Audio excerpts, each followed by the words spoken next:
In the late 1990s, a handful of billionaires discovered something staggering. Influence could be bought, not with votes or laws, but with private armies stronger than most national police. Their companies recaptured diamonds in Sierra Leone with forces 6 times the size of local law enforcement. Since then, tech tycoons and oil magnates have quietly built empires of soldiers for hire, shaping wars and rewriting the rules. But who really controls these shadow armies, and what happens when wealth can move war across borders? After the Cold War, a new kind of business opportunity appeared on the global stage. Former military officers and entrepreneurs saw that governments were downsizing their armies, but the demand for armed protection was growing. In 1997, Eric Prince, a former Navy SEAL, founded Blackwater in North Carolina. What started as a training facility for special operations quickly became a private force for hire, offering services to governments and corporations alike. By 2004, the number of private contractors working for the Pentagon had exploded from a few hundred to tens of thousands. These companies were not just filling gaps, they were taking on roles once reserved for national militaries. Contracts for security, logistics, and even frontline operations poured in, especially during the wars in Iraq and Afghanistan. The private military market was no longer a shadowy corner. It was a booming industry with billion-dollar deals. A former contractor recalled, "We were doing jobs the regular army would not touch.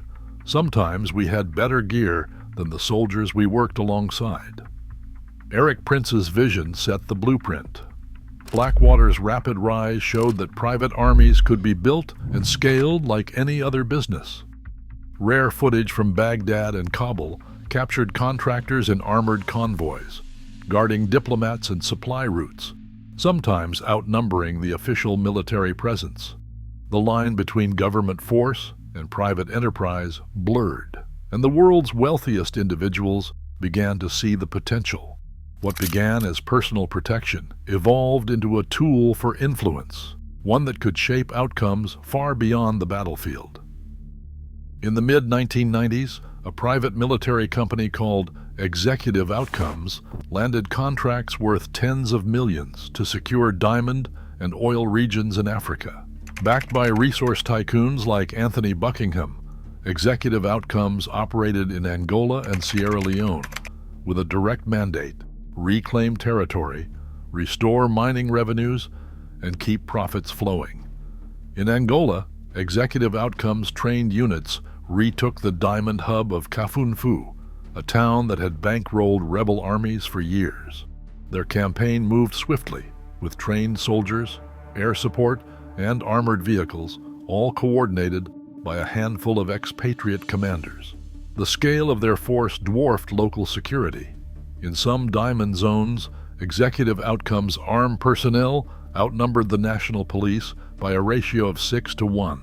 The Sierra Leone campaign followed a 5-phase plan, each phase mapped to resource-rich areas. Executive Outcomes contract, costing $35 million a year, was a fraction of what the United Nations would later spend trying to stabilize the same territory. Documents from the Sierra Leonean government show Executive Outcomes deployment was tied directly to mining concessions.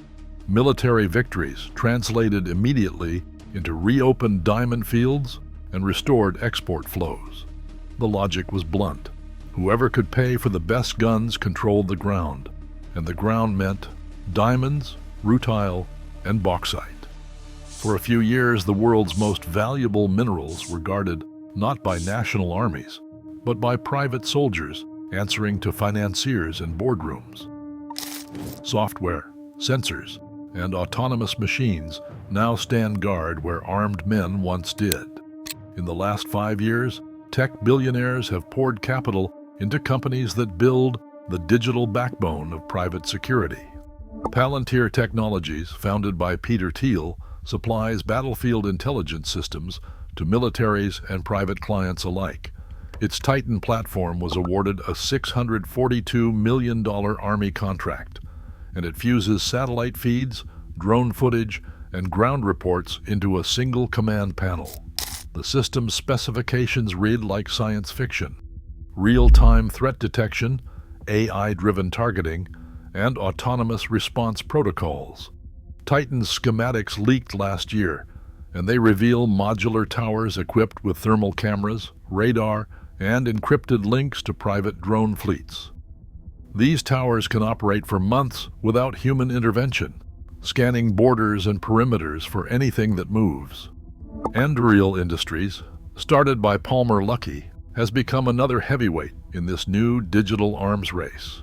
With a $4.5 billion valuation, Anduril deploys autonomous surveillance towers and AI-powered drones along private estates, critical infrastructure, and remote mining sites.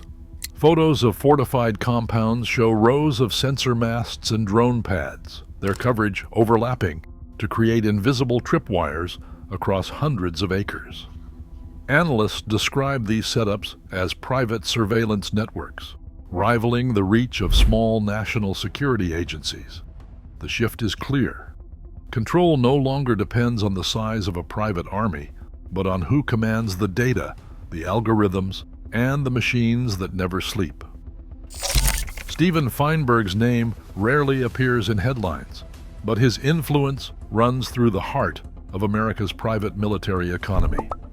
As co-founder of Cerberus Capital Management, Feinberg built an empire by acquiring companies most people have never heard of, firms that together control everything, from armored vehicles to military logistics. Cerberus's filings reveal a web of subsidiaries with ownership chains stretching through holding companies and offshore accounts. The business model is straightforward: buy up defense contractors, streamline operations, and secure government contracts worth billions. In 2025, Feinberg took his private equity playbook straight into the Pentagon.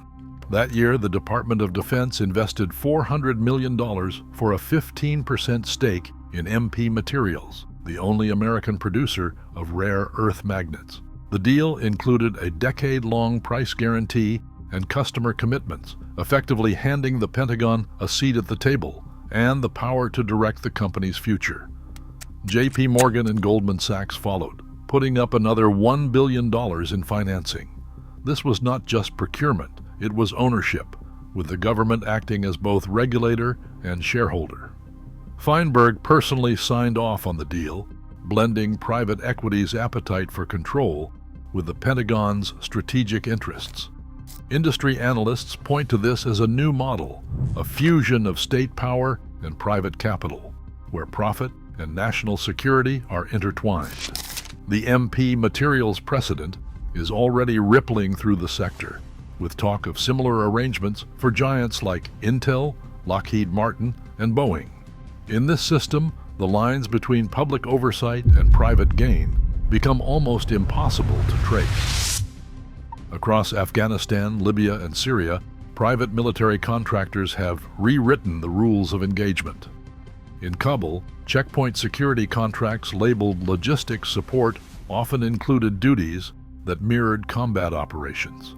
Invoices from 2012 show line items for area denial and rapid response, tasks that placed contractors at the heart of firefights and roadside bomb threats. Local officials in Helmand reported that, at times, private guards manned more city entrances than the Afghan police, holding authority over who passed and who stayed. In Libya, drone support invoices from 2019 listed maintenance for unmanned systems and real-time threat monitoring. These contracts were signed by shell companies in Dubai, and they disguised the operational reality. Contractors directed surveillance drones over Tripoli, relaying coordinates to client militias. Payment records show bonuses for successful interdictions, blurring the line between surveillance and direct action. Masked under logistics and support clauses, these arrangements let private money dictate who held power on the ground. Field contractors became frontline actors, shaping outcomes far beyond their official job descriptions. Across the world, private military companies operate in a legal vacuum. No global database tracks who owns or deploys these forces. Contracts are signed in boardrooms, but the details rarely see daylight. In 2025, 4 tech executives accepted Army commissions, yet none recused themselves from defense business dealings. Their companies continued to bid on Pentagon contracts, blurring the line between public service and private gain. Status of forces agreements, meant to clarify legal responsibility for foreign troops, often exclude private military companies entirely. When abuses occur, jurisdiction is murky at best. Companies can shift registration between countries and avoid scrutiny. An investigator from a non-governmental organization points to the absence of an international registry. Without it, there is no way to know which firms are active, who funds them, or where they operate. Transparency advocates call for mandatory beneficial ownership disclosure, public contract registries, and independent oversight boards. These remedies would force private armies into the light, making it possible to track deployments, investigate abuses, and hold billionaire backers to account. While governments debate policy, private armies answer only to their financiers. As billionaires reshape conflict behind closed doors, global security becomes a commodity, priced, traded, and controlled. The lines between public power and private force blur. The question now, who holds the trigger in tomorrow's wars? Share your thoughts below.